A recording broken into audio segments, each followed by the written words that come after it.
الحمد لله رب العالمين والصلاة والسلام على رسوله سيدنا ونبينا محمد وعلى آله وأصحابه أجمعين. أما بعد فأعوذ بالله من الشيطان الرجيم. بسم الله الرحمن الرحيم.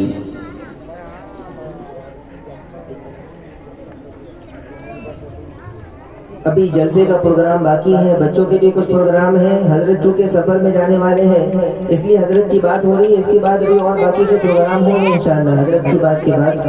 اور بچوں کو انعام بھی دیا جائے گا انشاءاللہ. تمام بچوں کو، جتنے بچوں نے حصہ لیا ہے اور جتنے بچے پڑھ رہے ہیں، ان تمام بچوں کو انشاءاللہ انعام بھی دیا جائے گا. اس لیے تمام مجمع سے اور ہماری ماں اور بہنوں سے سب سے گزارش ہے کہ آخر تک بیٹھے رہیں، پھر انشاءاللہ انعام کے بعد دعا ہوگی.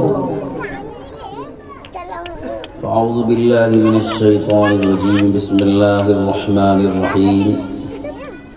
ثم أورثنا الكتاب الذين اصطفينا من عبادنا فمنهم ظالم لنفسه ومنهم مقتصد ومنهم سابق بالخيرات بإذن الله.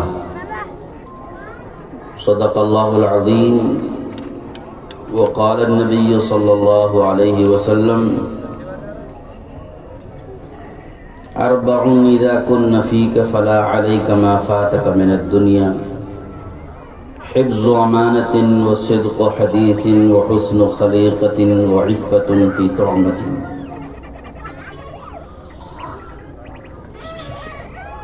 أو كما قال رسول الله صلى الله عليه وسلم. دوستو، بزرگوں، بھائیوں اور پردہ نشین خواتین اور محترم اور معزز علماء کرام اور دیگر عمائدین، بچوں کے سرپرستان اور والدین، اس مدرسہ ابو ہریرہ رضی اللہ عنہ میں حاضری ہوئی اور اس مدرسے کے بچوں کے مختلف پروگرام کچھ دیر کے لیے دیکھنے کا موقع ملا. اور ان پروگراموں میں بچوں نے جس شوق اور ذوق کے ساتھ، جس ہمت اور حوصلے کے ساتھ ہر چیز کو پیش کیا ہے وہ قابل تعریف ہے. مجھے ان سب پر فرداً الگ الگ تبصرہ تو کرنا ضرور چاہیے، مگر موقع اس کا نہیں ہے. لیکن ایک بات کا ذکر ضروری ہے، وہ یہ کہ میں نے محسوس کیا کہ بچوں کا قرآن پاک بہت اچھے انداز سے پیش کیا گیا اور بچوں نے بہت اچھے انداز سے قرآن پاک پڑھا. تجوید بھی اور حروف کی ادائیگی بھی اور پڑھنے کا نرالا انداز بھی، جس کو بطور خاص جس کو میں نے اپنی حیثیت کے مطابق انعام دیا. اس بچے نے بہت ہی اچھے لہجے اور انداز میں قرآن پاک کو پڑھا. تو کسی بھی مدرسے کی عمدہ تعلیم اور عمدہ تربیت کا اندازہ قرآن پاک ہی سے ہوتا ہے. قرآن پاک اگر صحیح تجوید کے ساتھ پڑھایا جا رہا ہے اور صحیح طریقے پر اس کو سکھایا جا رہا ہے تو وہ مدرسہ کامیاب ہے. تو اس مدرسے کے بچوں کے سارے ہی پروگرام قابل تعریف اور کامیاب تھے. تو سب پر تبصرہ کرنا وہ اس کا موقع نہیں ہے، لیکن مجموعی طور پر اتنا سمجھ میں آیا کہ اساتذہ نے بہت اچھی محنت کی ہے. تو اساتذہ بھی قابل مبارکباد ہیں، معتمم صاحب بھی قابل مبارکباد ہیں، اور جو مدرسے کے ذمہ داران ہیں اور بچوں کے والدین سرپرستان ہیں وہ سبھی قابل مبارکباد ہیں. اللہ تعالیٰ سب کی محنتوں کاوشوں کو قبول فرمائے اور اس مدرسے کو اللہ تعالیٰ دن دونی رات چوگنی ترقیات سے مالا مال فرمائے اور نظر بد سے اللہ پاک حفاظت بھی فرمائے. دوستو، بزرگوں، مختصر سا اس وقت میں خطاب آپ کے سامنے ہوگا. اس مختصر خطاب میں نے قرآن مجید کی ایک آیت اور ایک حدیث پاک جو پڑھی ہے اس کی روشنی میں کچھ گزارشات آپ سے عرض کرنا ہے۔ مجمع میں سبھی قسم کے لوگ ہیں، برادران وطن بھی شاید بیٹھے ہوئے ہیں، تو سب کو پیش نظر رکھتے ہوئے مجھے اس وقت میں چند ضروری باتیں عرض کرنا ہے۔ پہلی بات تو یہ ہے کہ اللہ نے قرآن پاک میں فرمایا کہ ہم نے اس قرآن کا وارث ایسی قوم کو بنایا، ایسے لوگوں کو بنایا جن لوگوں کو ہم نے ساری مخلوقات میں سے چنا ہے۔ تو اللہ نے اس قرآن اس آیت میں جو بات فرمائی ہمیں اسے سمجھنا چاہیے کہ اللہ پاک نے اپنے بندوں میں اور اپنی مخلوقات میں نظر کرم فرما کر ہم کو چنا، اور ہم کو چن کر ہم کو اللہ نے یہ قرآن دیا ہے۔ تو کیوں دیا ہے ہم کو؟ اللہ پاک نے یہ قرآن کیوں دیا ہے؟ جب قرآن اللہ پاک نے ہم کو بہت ساری مخلوقات میں سے چن کر ہم کو قرآن دیا ہے، تو ہم سے کچھ اللہ چاہتے ہیں اور ہم سے کچھ اللہ مطالبہ فرماتے ہیں۔ اللہ پاک کو ہم سے کچھ امیدیں ہیں، اور اللہ کی کچھ منشا ہے جو اللہ نے ہمارے ساتھ متعلق کی ہے۔ اللہ کی کچھ منشا ہے، مشیت ہے جو ہمارے ساتھ وابستہ ہے۔ تو ہمیں سمجھنا چاہیے کہ اللہ نے ہمیں قرآن کیوں دیا۔ قرآن جن کو ملا ہے انہوں نے اگر نہیں سمجھا کہ قرآن کیوں دیا گیا تو پھر کون سمجھیں گے؟ جب اللہ نے ہم کو قرآن دیا، مسلمانوں کو قرآن دیا، مومنوں کو قرآن دیا، ایمان والوں کو قرآن دیا، مجھے دیا، آپ کو دیا، جو ہم کو قرآن اللہ نے دیا ہے تو کیوں دیا ہے؟ تو ہمیں سمجھنا چاہیے، اور اس لیے سمجھنے کے لیے قرآن پاک سے قریب آنا چاہیے۔ قرآن پاک کے الفاظ کو سیکھیں اور قرآن پاک کی تلاوت کریں، قرآن پاک کو سمجھنے کی کوشش کریں۔ سمجھ میں نہیں آتا ہے تو کم سے کم قرآن پاک کے جو ترجمے ہیں، قرآن کے ترجمے لکھے گئے ہیں، تو قرآن کی تلاوت کے ساتھ ساتھ ذرا ترجمہ بھی پڑھ لیجئے، تو کچھ تو پتہ چلے گا نا کہ قرآن میں اللہ نے ہمارے لیے کیا کہا ہے، اور قرآن اللہ نے ہم کو کیوں دیا ہے، اور قرآن کے ذریعے اللہ ہم کو کیا پیغام دینا چاہتے ہیں، کیا تعلیم دینا چاہتے ہیں، اور اس قرآن کے ذریعے اللہ پاک ہم سے کیا چاہتے ہیں، کیا مطالبہ فرماتے ہیں۔ کچھ تو سمجھنے کا موقع ملے گا۔ ساری بات نہیں سمجھ میں آئے گی۔ علماء کے پاس جانے سے، علماء کی مجلسوں میں بیٹھنے سے، علماء کی جو تفسیر کے حلقے ہیں ان حلقوں میں شریک ہونے سے، اور درسن قرآن پاک کو تفصیل کے ساتھ علماء سے پڑھنے سے ذرا زیادہ سمجھ میں آئے گا۔ لیکن اگر اتنا نہیں کر سکتے تو کم سے کم اتنا تو کر لو کہ قرآن پاک کی تلاوت کریں گے، تلاوت کے ساتھ ساتھ قرآن کا ترجمہ بھی ذرا دیکھ لیا کریں گے، تاکہ ہم کو پتہ تو چلے کہ اس قرآن کو اللہ نے ہمیں دیا ہے تو کیوں دیا ہے، اور اس قرآن کے ذریعے ہمیں کیا پیغام اللہ دینا چاہتے ہیں، اس قرآن میں اللہ نے ہم سے کیا خطاب کیا ہے۔ قرآن پاک یہ اللہ کا کلام ہے۔ کس کا کلام ہے؟ اللہ کا کلام۔ جو میں بیان کر رہا ہوں یہ میرا کلام ہے، اور قرآن یہ اللہ کا کلام ہے، اللہ کی ذات سے نکلا ہے، اور اللہ پاک خود اس کی تلاوت فرماتے ہیں۔ قیامت میں قرآن خود اللہ پڑھ کے سنائیں گے، تو یہ اللہ کا کلام ہے، اللہ کی ذات سے نکلا ہے، اللہ خود اس کی تلاوت فرماتے ہیں، اور یہ اللہ کا ہم سب کے لیے پیغام ہے۔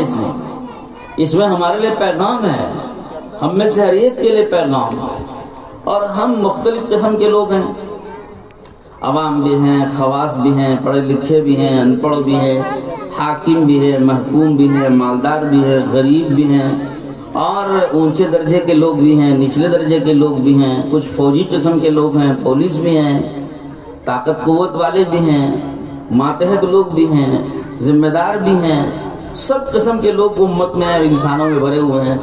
سب کے لیے الگ الگ پیغامات قرآن میں موجود ہیں، سب کے لیے الگ الگ پیغامات قرآن میں ہیں۔ جو حاکم لوگ ہیں، حاکموں کو حکومت چلانے کا پیغام قرآن میں ملے گا، اور ماتحت لوگ جو محکوم ہیں، محکوموں کو کسی حکومت کے ماتحت زندگی گزارنے کا طریقہ قرآن میں ملے گا۔ کوئی مالدار ہے تو مالداروں کو اپنی مالداری کے جو احکامات ہیں وہ قرآن میں ملے گی، اور کچھ غریب لوگ ہیں تو غریبوں کو غربت کی زندگی کیسے گزاری جاتی ہے اس کے احکامات اور وہ زندگی قرآن میں ہے. اور کچھ طاقت والے قوت والے ہیں، قاضی ہیں، حاکم ہیں اور طاقت قوت کے مالک ہیں، بادشاہ قسم کے لوگ ہیں، ان کے لیے بھی احکامات موجود ہیں. اگر حاکموں کو اور بادشاہوں کو، طاقت والوں کو دیے ہوئے احکامات ماتحت لوگ اپنے لیے فٹ کرنے لگے تو پھر کیا ہوگا؟ اس کا نقصان. ہر عام آدمی حاکم بن جائے گا، ہر عام آدمی بادشاہ بن جائے گا، ہر عام آدمی اپنے ہاتھ پہ ڈنڈا لے لے گا، ہر عام آدمی جیسے مثال کے طور پر کسی چور کا ہاتھ کاٹنے کا حکم قرآن نے دیا ہے تو کس کو دیا ہے؟ مجھے اور آپ کو دیا ہے یا حاکموں کو دیا ہے؟ جو حکومت کرنے والے ہیں، اسلامی طرز پر حکومت کرنے والے حاکموں کو یہ حکم اللہ نے دیا ہے کہ وہ چور کو پکڑے، چوری اس کی ثابت ہوگی تو پھر اس کا ہاتھ کاٹیں. تو جو حکم اللہ نے حاکموں کو دیا وہ حکم ہم اپنے لیے سمجھ کر کے ہم عمل کرنے لگ گئے تو یہ ناجائز ہوگا، گنہگار ہوں گے. یہ حکم ہمارے لیے نہیں ہے. اور ممالک بھی مختلف ہیں نا، اسلامی مملکتیں ہیں، خالص اسلامی طرز پر چلنے والی حکومتیں الگ ہیں، اور کچھ حکومتیں اسلامی طرز کی نہیں ہیں. جیسے ہمارا ہندوستان ہے، یہ اسلامی طرز کی حکومت نہیں ہے، یہ مخلوط حکومت ہے، یہ مخلوط آبادی ہے، یہ سیکولر حکومت ہے.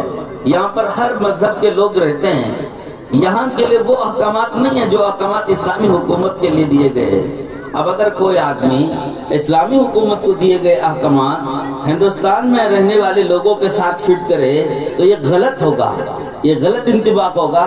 یہ ہمارے اس ملک میں رہنے والے لوگوں کے لیے احکامات نہیں ہیں، یہ احکامات اسلامی حکومت کرنے والے لوگوں کے لیے ہے اور اسلامی حکومت میں چلنے والے لوگوں کے لیے ہے.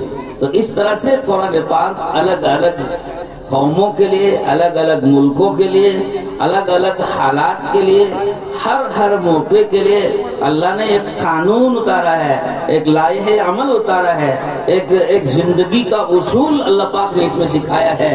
تو اس کے لیے کہتے ہیں کہ قرآن پاک سمجھو، لیکن ان لوگوں سے سمجھو جو قرآن پاک کے ماہر ہیں، قرآن پاک کی تفسیر جانتے ہیں، قرآن پاک کے علوم جانتے ہیں، ان سے قرآن پاک کو سمجھو. ہر آدمی قرآن پاک سمجھنے بیٹھ جاتا ہے، ہر آدمی قرآن پاک لے کے اس میں اپنی رائے دینے لگتا ہے، اور ہر آدمی قرآن پاک کے سمجھنے کا دعوے دار ہو جاتا ہے، اور ہر آدمی مفسر قرآن بن کے بیٹھ جاتا ہے. یہ چیزیں غلط ہیں. اور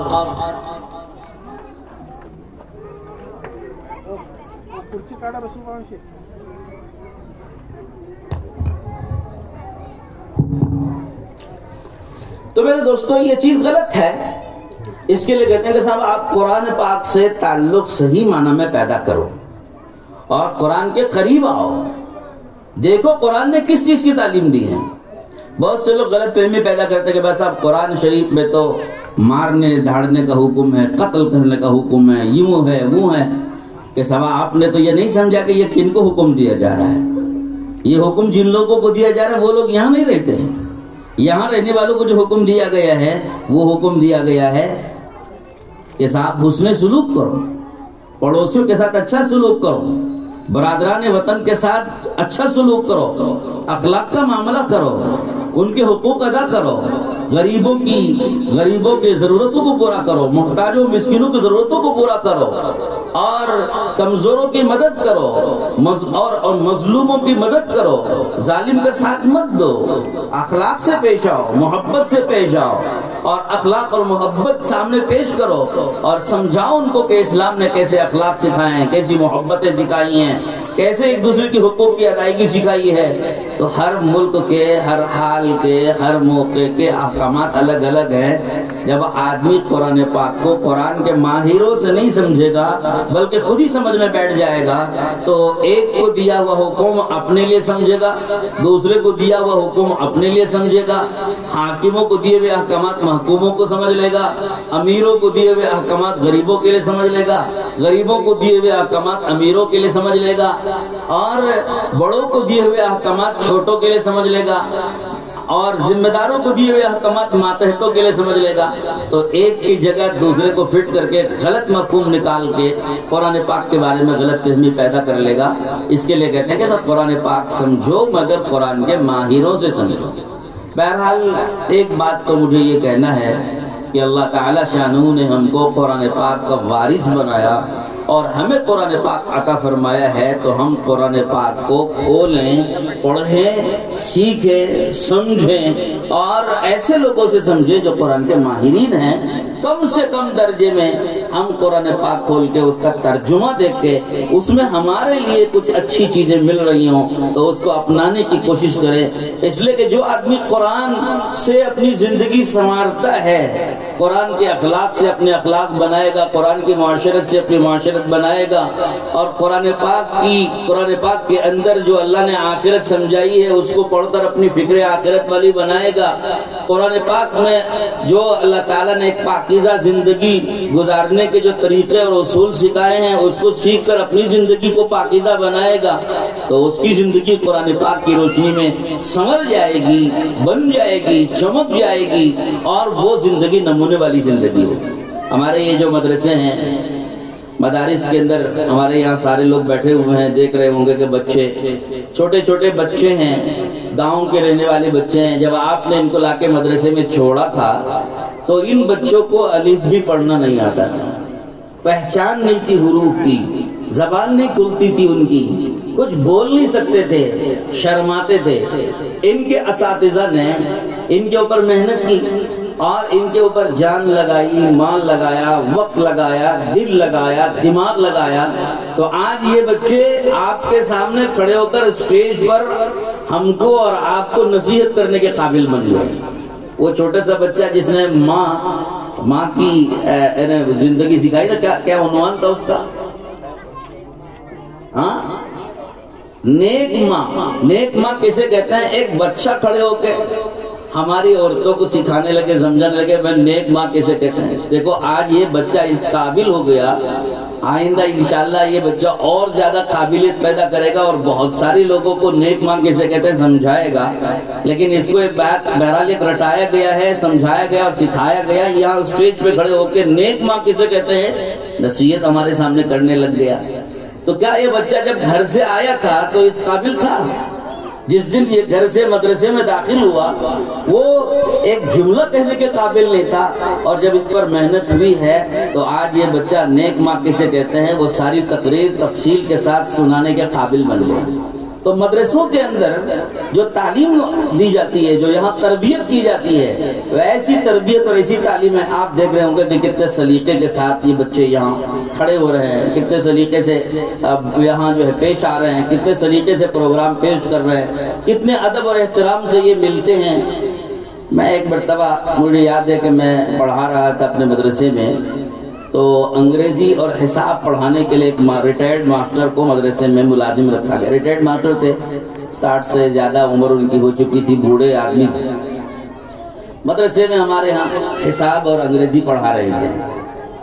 تو ایک مرتبہ بچوں کو پڑھا رہے تھے تو بچے تھوڑا بہت شرارت کر رہے تھے. تو میں پہنچا، میں نے بچوں کو خاموش کرایا. پھر میں نے ماسٹر صاحب سے پوچھا کہ ماسٹر صاحب ہمارے بچے تو آپ کو بہت پریشان کرتے ہوں گے. تو انہوں نے کیا جواب دیا؟ انہوں نے کہا نہیں حضرت ایسا نہیں ہے، یہ بچے تو سب فرشتے ہیں، یہ بچے تو فرشتے ہیں. میں اسکولوں کا ماحول دیکھا ہوں، اسکولوں کے ماحول میں رہنے والے بچے تو ناک میں دم کر دیتے ہیں. وہ تو ایسی بے ادبی کرتے ہیں ہمارے ساتھ، ایسی گستاخی کرتے ہیں اور ایسا ہمارے ساتھ سلوک کرتے ہیں کہ ہم سوچ نہیں سکتے. ہمارے تو ناک میں دم ہو جاتا ہے، ہم مجبوراً برداشت کرتے ہیں. مگر یہاں ان بچوں کے درمیان بیٹھ کر محسوس ہوتا ہے کہ ہم فرشتوں کو پڑھا رہے ہیں. مدرسے میں پڑھنے والے بچوں کو ادب سکھایا جاتا ہے. استاد کا ادب کسے کہتے ہیں، بڑوں کا ادب کسے کہتے ہیں، احترام کسے کہتے ہیں، ماں کسے کہتے ہیں، باپ کسے کہتے ہیں، اللہ کے ساتھ عقیدے کیا رکھنا چاہیے اور اللہ کے رسول صلی اللہ علیہ وسلم کے ساتھ ہم کو کیسے عظمت اور محبت کا عقیدہ رکھنا چاہیے اور ہماری زندگی اخلاق والی، معاشرت والی، حسن معاشرت والی کیسے گزارنا چاہیے، پڑوسیوں کے ساتھ کیسے رہنا چاہیے، غیروں کے ساتھ کیسے رہنا چاہیے، اپنوں کے ساتھ کیسا رہنا چاہیے، حتیٰ کہ دشمنوں کے ساتھ بھی سلوک کرنے اور احسان کرنے کا طریقہ مدرسوں میں سکھایا جاتا ہے۔ لہذا ان مدرسوں کو آپ کمتر مت سمجھیے، یہ مدرسے ہماری اپنی اولادوں اور نسلوں کے تربیت گاہ ہے، اور ہماری اپنی نسلوں اور اولادوں کو ان کو ایک صحیح پاکیزہ زندگی سکھانے کے یہ ضامن اور ذمہ دار ہے۔ بہرحال اللہ پاک ہم سب کو صحیح توفیق نصیب فرمائے۔ قرآن مجید کی جو آیت میں نے پڑھی ہے، اس آیت پاک میں اللہ نے ایک پیغام دیا ہے۔ وہ پیغام یہ دیا کہ ثم اورثنا الکتاب الذین اصطفینا من عبادنا فمنهم ظالم لنفسه ومنهم مقتصد ومنهم سابق بالخیرات باذن اللہ۔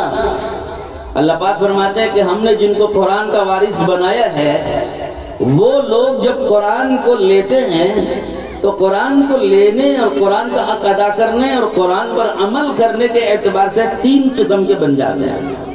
کچھ لوگ وہ ہوتے ہیں جو قرآن کی تعلیمات کو ہلکے میں لیتے ہیں، بہت ہلکا لیتے ہیں، زیادہ اس کو اہمیت سے نہیں لیتے، تو کیا کرتے ہیں، قرآن پاک کو ان کو ملا لیکن قرآن پاک انہوں نے سیکھا نہیں، پڑھا نہیں، اس پر عمل نہیں کیا، اس پر صحیح طریقے سے اس کو سیکھ کر اس کو زندگی میں نہیں لائے، تو زندگی انہوں نے قرآن کے خلاف گزاری۔ ایسے ظالم لوگ بھی دنیا میں رہتے ہیں، ان کو اللہ نے قرآن میں ظالم کہا۔ تو یہ قرآن ان کو ملا لیکن قرآن پر یہ عمل نہیں کر رہے ہیں۔ جیسے آج بہت سارے لوگوں کو دیکھ رہے ہوں گے، قرآن کچھ اور کہہ رہا ہے، ہم کچھ اور کر رہے ہیں۔ قرآن تو اخلاق کی تعلیم دے رہا ہے، ہم بد اخلاق بنے پھر رہے ہیں۔ قرآن نے تو بہت ساری چیزوں کو حرام قرار دیا مگر ہم اس کو حرام سمجھ ہی نہیں رہے ہیں، حلال سمجھ کے چل رہے ہیں۔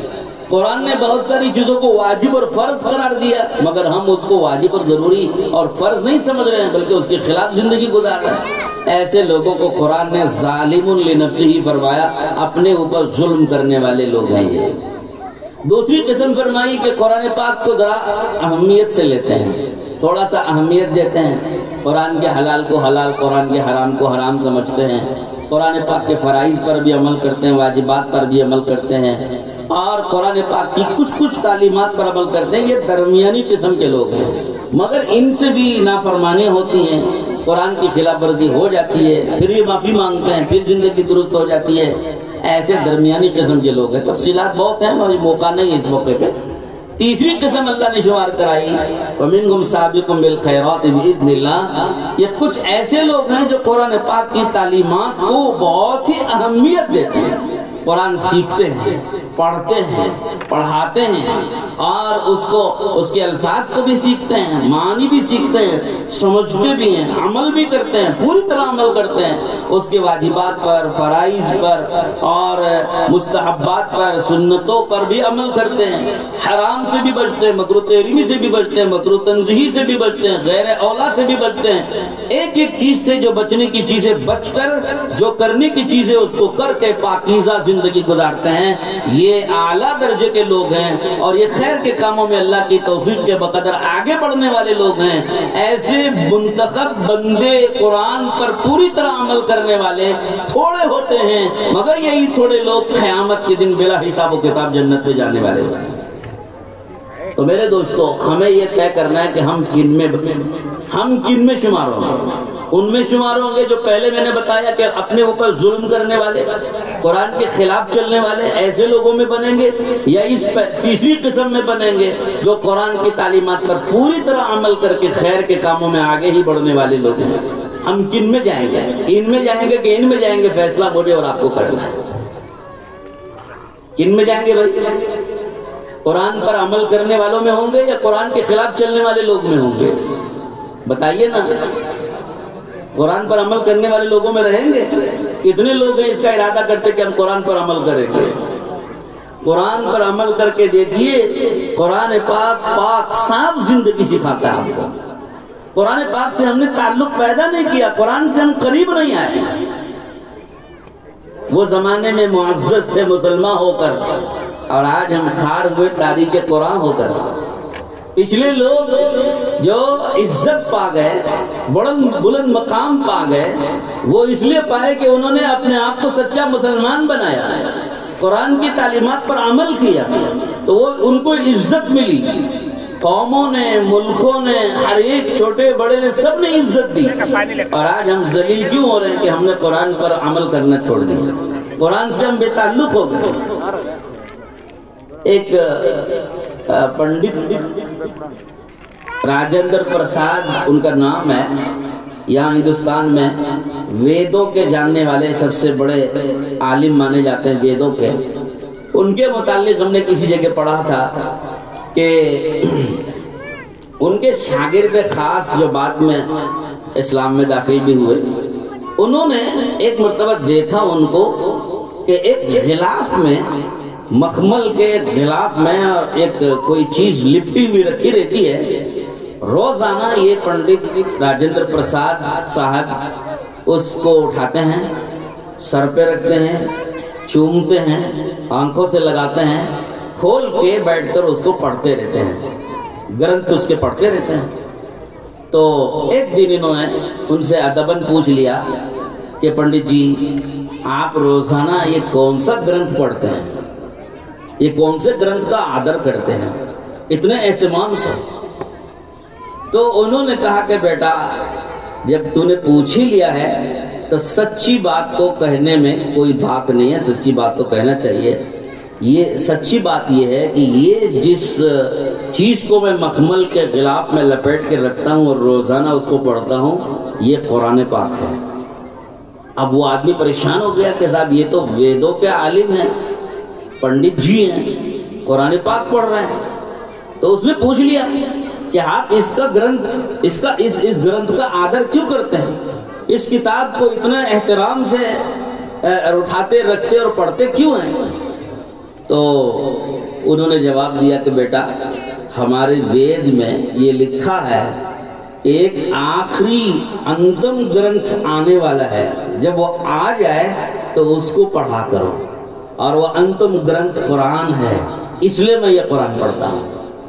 اب آپ سوچئے، اندازہ کیجئے کہ ایک پنڈت جی کو وید کے اندر یہ تعلیم ملی کہ آخری کتاب اترنے والی ہے، انتم گرنتھ آنے والا ہے، وہ قرآن ہے، اور اس کو پڑھنا چاہیے۔ جب اس کی تعلیمات سے قرآن کی عظمت اور احترام ان کے دل میں پیدا ہو کر وہ قرآن پڑھ رہے ہیں، تو ہمارے اور آپ پر خود یہ قرآن اترا ہے، تو ہم کو کتنا پڑھنا چاہیے، ہمارا کتنا تعلق قرآن سے ہے، ہم کتنا اس قرآن کا ادب اور احترام کرتے ہیں۔ اللہ ہمیں اور آپ کو توفیق نصیب فرمائے۔ حدیث پاک میں اللہ کے رسول صلی اللہ علیہ وسلم نے ارشاد فرمایا، اربع اذا کن فیک فلا علیک ما فاتک من الدنیا، 4 باتیں اپنے اندر پیدا کر لو، 4 صفات اور 4 خوبیاں اپنے اندر پیدا کر لو، پھر تمہیں اس دنیا کی کسی بھی چیز کے نہ ملنے کا کوئی غم نہیں ہوگا۔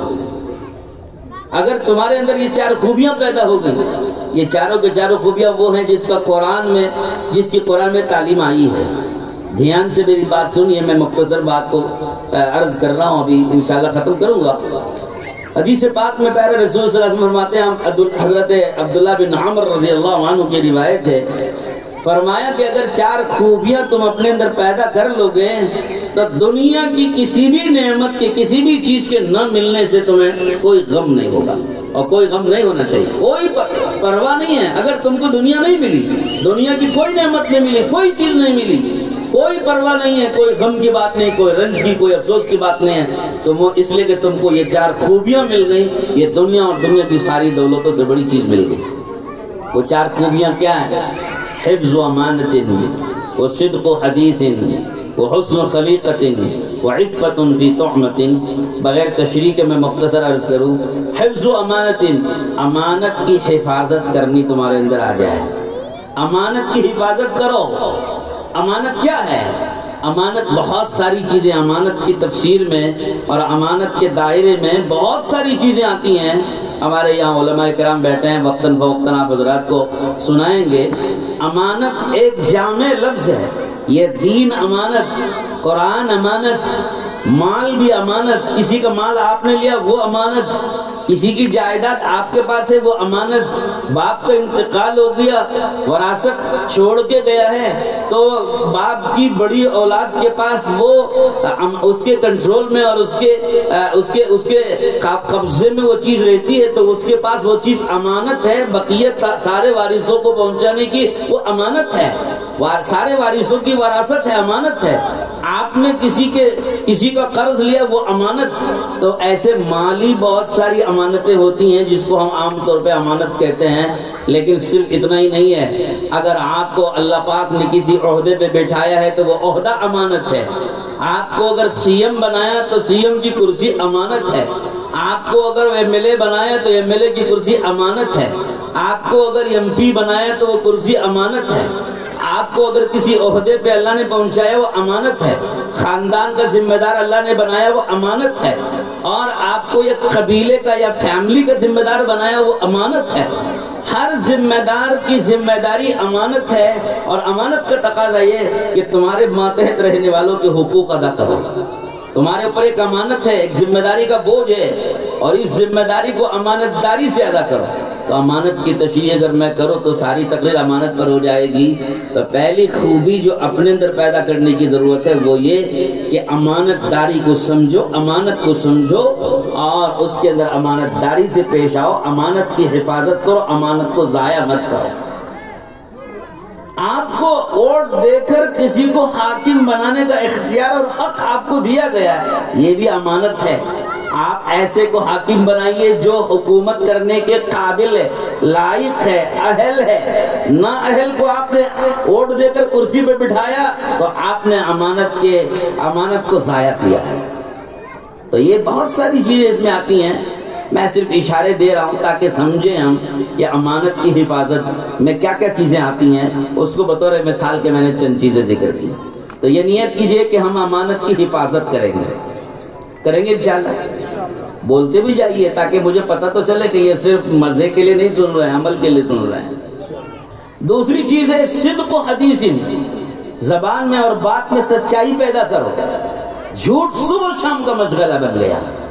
مذاق میں بھی جھوٹ بول رہے ہیں، سچ مچ بھی جھوٹ بول رہے ہیں. بسا اوقات آدمی جھوٹ کو اتنا سنوار کے پیش کرتا ہے، سچ بھی اتنا سچا نہیں ہوتا جتنا کہ جھوٹ سچا نظر آ رہا ہے.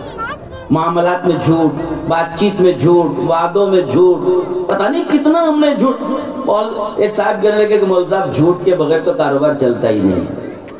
انا للہ و انا الیہ راجعون. جھوٹ جس پر اللہ کے نبی نے فرمایا کہ الصدق ینجی والکذب یہلک. جھوٹ تو آدمی کو ہلاک و برباد کرنے والی چیز ہے. اور آپ کہہ رہے ہو کہ جھوٹ کے بغیر کاروبار چلتا نہیں، تو ٹھیک ہے آپ جھوٹ پر کاروبار چلائیے. حضور نے فرما دیا کہ جہاں جھوٹ داخل ہوگا برباد کرے گا. تو اب اگر اپنے کاروبار کو برباد کرنا ہو تو جھوٹ سے چلاؤ، خوب چلاؤ، شوق سے چلاؤ. آپ کو اپنا کاروبار برباد کرنا ہے تو کاروبار برباد کرنے کے لیے کوئی اور چیز کی ضرورت نہیں ہے، جھوٹ کو شامل کر لو، کاروبار برباد ہونے کے لیے کافی ہے. تو لہذا اور اللہ کے نبی نے فرمایا کہ سچ بول کر تجارت کرو اور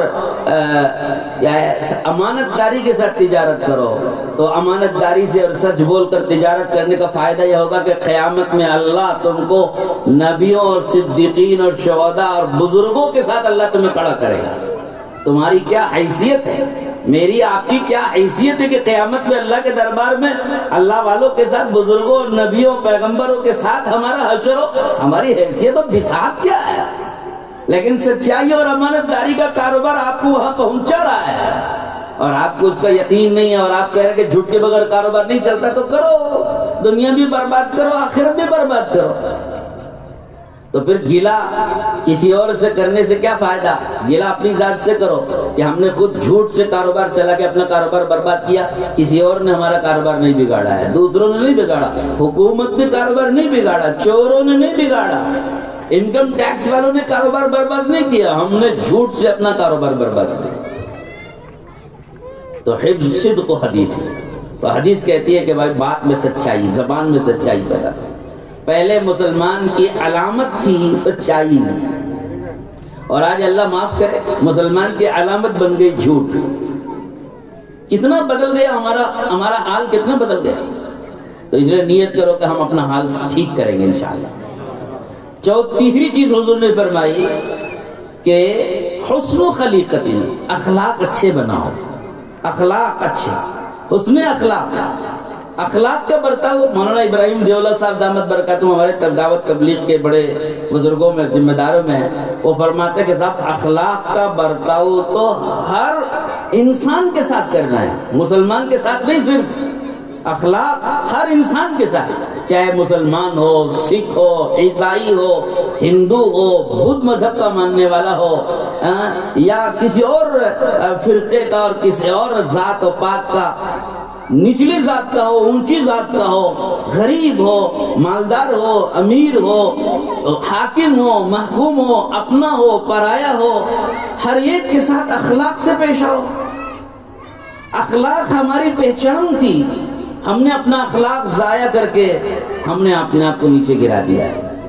میں ایک چھوٹا سا واقعہ سناتا ہوں اس موقع پر، اخلاق کیسے ہوتے ہیں پڑوسیوں کے ساتھ، خاص طور پر ایک یہودی حضرت عبداللہ بن مبارک رحمۃ اللہ علیہ، بہت بڑے اللہ والے محدث اور امام بخاری کے بھی اساتذہ میں، استاد کے استاد میں، اور امام ابو حنیفہ رحمۃ اللہ علیہ کی شاگردوں میں آتے ہیں۔ ان کے پڑوس میں، عبداللہ بن مبارک رحمۃ اللہ علیہ کے پڑوس میں ایک مکان یہودی کا، اس نے اس کو سیل کرنا تھا، فروخت کرنا تھا، اس نے سیل کے لیے بازار میں ڈالا۔ جب وہ سیل کے لیے ڈالا تو خریدنے کے لیے ایک شخص آیا، وہ بھی یہودی تھا۔ اس نے پوچھا بھائی قیمت بھاؤ کیا ہے؟ تو انہوں نے قیمت بتائی کہ 2000 دینار۔ یہودی نے اپنے مکان کی قیمت بتائی 2000 دینار۔ تو خریدنے والا یہودی اس نے آ کر مکان کا معائنہ کر کے بتایا کہ صاحب آپ کے مکان کی قیمت تو 1000 کی ہے اور آپ 2000 بتا رہے ہیں۔ تو صاحب مکان یہودی نے کہا، سنیے عبرت لیجیے واقعات سے۔ اس صاحب مکان یہودی نے کہا تم سچ کہتے ہو کہ مکان کی قیمت 1000 دینار ہی ہے، لیکن ایسا مکان آپ کو اور کہیں نہیں ملے گا۔ کیوں؟ اس کی خصوصیت یہ کہ اس کے پڑوس میں عبداللہ بن مبارک رہتے ہیں، عبداللہ بن مبارک کے پڑوس میں رہنے کی قیمت 1000 دینار ہے۔ آپ اندازہ کیجئے، حضرت عبداللہ بن مبارک رحمۃ اللہ علیہ کے پڑوس میں رہنے کی وجہ سے مکان کی ویلیو ڈبل کر دی اس نے۔ تو وہ کیسا پڑوسی ہوگا کہ جس کے پڑوس میں رہنے کی وجہ سے مکان کی قیمت بڑھ رہی ہے۔ اور آج ہم کیسے پڑوسی ہیں کہ ہمارے محلے میں رہنے والے مکانات کی قیمت گھٹ رہی ہے۔ کیوں؟ ہم نے اپنے معاشرت کو خراب کر دیا، سوشل لائف ہم نے بگاڑ دی، اخلاق ہم نے برباد کر لیے، دوسروں کے ساتھ ہمارا سلوک بہت ہی برا سلوک ہے، دوسروں کے ساتھ برتاؤ ہمارا غلط ہے، دوسروں کے ساتھ دوسروں کو ہمارے اوپر اطمینان نہیں ہے، اور دوسروں کو ہمارے سے خوف ہے۔ تو اس لیے یہ سدھار لانے کی ضرورت ہے۔ آخری بات عرض کرتا ہوں، حضور اکرم صلی اللہ علیہ وسلم نے فرمایا، چوتھی نصیحت یہ عفت فی طعمۃ، کہ اپنی کمائی پاک صاف بناؤ، غذا پاک صاف کھاؤ۔ عفت فی طعمۃ، لقمے میں احتیاط سے کھاؤ لقمہ۔ یہ نہیں کہ صاحب جیسا ہمارے ہاں ایک ہماری بنگلور کی زبان میں کہتے ہیں، بھائی میرا بھی میرا تیرا بھی میرا میرا بھی میرا تیرا بھی میرا اس کا مطلب میرا ہے تیرا بھی میرا۔ عام باشد یا کویٹ ہر آیت در گھسیٹ کر، آدمی نہ حرام دیکھتا ہے، نہ حلال دیکھتا ہے، نہ اپنا دیکھتا ہے، نہ پرائے کا دیکھتا ہے، جائز دیکھتا ہے، نہ ناجائز دیکھتا ہے، ہر چیز کو اپنی سمجھ کر لوٹنے کی فکر میں، اپنا بھلا، اپنا پیٹ، اپنا بیوی، اپنے بچے، اپنی غرض، اپنی خواہش، اپنی ضرورت پورا کرنے کے لیے ہر قسم کا مال آدمی لوٹنے کھانے لگے، یہ کوئی طریقہ ہوتا ہے؟ پاک غذا کھاؤ، جو اپنا ہے وہ کھاؤ، جو اپنا نہیں ہے دوسرے کا ہے دوسرے کو دو۔ دوسرے کی غذا ہم کو کھانے کا کیا حق ہے؟ راستے میں گری پڑی چیز، ہماری شریعت میں ہم کو مدرسے میں جو تعلیم دی جاتی ہے، جو ہم نے مدرسے میں پڑھا ہے، کتابوں کے اندر ہمارے برادران وطن بیٹھے، میں ان کو سنا رہا ہوں، ہم نے اپنے مدرسے میں ہدایہ کی جیسی ایک کتاب میں یہ پڑھا ہے، راستہ چلتے ہوئے اگر کوئی چیز گری ہوئی بھی ہو تو اس کو بھی اپنی مت سمجھو، یہ تمہاری نہیں ہے، چلتے رہو، جاؤ آگے جاؤ، یہ تمہاری نہیں ہے، جس کی ہے وہ آ کے اٹھا لے گا۔ اگر آپ نے اٹھا لیا تو پھر تم ذمہ دار ہو گئے، یہ جس کی ہے تلاش کر کے اس کو پہنچاؤ، تمہیں کھانے کا حق نہیں ہے۔ آپ سوچو کہ اسلام نے کتنی زبردست تعلیم دی، راستے میں گری پڑی چیز اٹھا کر اپنی سمجھ کر کھانے کا ہم کو حق نہیں دیا ہے۔ تو پھر کسی ایک متعین آدمی کی چیز کو اپنی سمجھ کر کھا لینے کا حق کیسے دے دیا؟ ہم جانتے کہ یہ ہماری بہن کا ہے، ہم جانتے یہ ہمارے بھائی کا ہے، ہم جانتے یہ ہمارے پڑوسی کا ہے، ہم جانتے یہ فلاں آدمی کا ہے، تو ہم کو جب متعین طریقے سے معلوم ہے کہ بھئی فلاں کا ہے تو وہ کھانے کا ہم کو اسلام کیسے حق دے دے گا؟ جب ایک گری پڑی چیز جس کے بارے میں معلوم نہیں کس کی ہے وہ اٹھا کر کھا لینے کا ہم کو حق نہیں ہے، تو ایک متعین آدمی کی چیز اٹھا کے کھا لینے کا حق ہم کو کہاں سے اسلام دے گا؟ یہ اسلام کی تعلیمات ہے جو مدرسے میں سکھائی جاتی ہے۔ تو میرے بھائیوں، حضور نے یہ نصیحت فرمائی عفت فی طعمۃ، کہ غذا کھاؤ، روزی کھاؤ، پاک کھاؤ۔ اور آخری بات قرآن مجید میں یہ تعلیم دی گئی، جب تم پاک غذا کھاؤ گے تو اس کا اثر یہ ہوگا کہ تمہارے اعمال بھی پاک ہوں گے، نگاہ پاک ہوگی، زبان پاک ہوگی، کان پاک ہوں گے، دماغ کی تمہاری سوچ و فکر پاک ہوگی، دل پاک ہوگا۔ جب غذا پاک نہیں کھائی، حرام کی کھائی، ناپاک کھائی، تو یاد رکھو سر سے پیر تک کے سارے اعضاء ناپاک ہوں گے اور ان سے جو اعمال نکلیں گے وہ بھی گندے نکلیں گے۔ یہ اس کا اثر ہوتا ہے۔ اللہ ہمیں سمجھنے کی توفیق نصیب فرمائے۔ وآخر دعوانا ان الحمد للہ رب العالمین۔